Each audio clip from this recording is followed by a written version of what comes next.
Ballon d'Or trophy সম্ভাবনায় যাকে এগিয়ে রাখা হচ্ছিল সবচেয়ে বেশি সেই উসমান দেমবেলের হাতেই উঠল ব্যালন ডিওর ট্রফি। বার্সেলোনার লামিনে ইয়ামালকে পেছনে ফেলে প্রথমবারের মতো বর্ষসেরা ফুটবলারের এই পুরস্কার জিতেছেন পিএসজির ফরাসি ফরওয়ার্ড।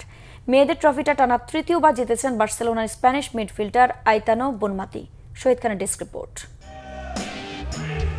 প্যারিসে সোমবার রাতে জমকালো অনুষ্ঠানে ২৮ বছরের দেমবেলের হাতে তুলে দেওয়া হয় ফরাসি সাময়িকী ফ্রান্স ফুটবলের বর্ষসেরার পুরস্কার ব্যালন ডিওর ২০২৫। ব্যালন ডিওর দেওয়ার ক্ষেত্রে নিয়মে পরিবর্তন আনা হয় ২০২২ সালে। আগে ক্লাব ও জাতীয় দলের হয়ে পুরো বছরের পারফরম্যান্স বিবেচনায় নেওয়া হলেও এখন বিবেচনায় ধরা হয় ইউরোপিয়ান ফুটবলের একটি মৌসুমকে আগস্ট থেকে জুলাই।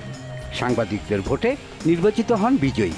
সেখানে বার্সেলোনার নতুন football sensation Spanish forward Lamine ইয়ামালের সঙ্গে রিয়াল মাদ্রিদের ফরাসি ফরওয়ার্ড কিলিয়ান এমবাপ্পে এবং বায়ার্ন মিউনিখের ইংলিশ স্ট্রাইকার হ্যারি কেনকে পেছনে ফেলে প্রথমবার এই বর্ষসেরার পুরস্কার জিতলেন দেমবেলে।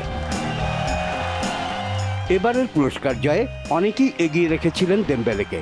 গত মৌসুমে পিএসজির উয়েফা চ্যাম্পিয়ন্স লিগ, ফরাসি লিগ ওয়ান ও ফরাসি কাপ জয়ে বড় অবদান ছিল ফরাসি তারকার। এছাড়া এক ম্যাচের ফরাসি সুপার কাপের লড়াইয়েও জয়সূচক একমাত্র গোলটি করেন বার্সেলোনার সাবেক ফরওয়ার্ড। পিএসজির প্রথম চ্যাম্পিয়ন্স লিগ জয়ী আসরে ৮টি গোল করেন দেমবেলে।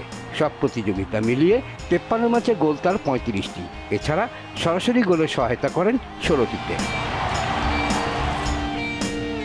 মেয়েদের ব্যালন ডিওর জিতে বার্সেলোনার আইতানো বনমাতি টানা তৃতীয়বার এই ট্রফি হাতে নেওয়ার প্রথম কীর্তি গড়েছেন। ২৭ বছরের স্প্যানিশ মিডফিল্ডার পেছনে ফেলেছেন দুবারের বিজয়ী বার্সেলোনা ও স্পেনের আরেক ফুটবলার অ্যালেক্সিয়া পুতেয়াসকে।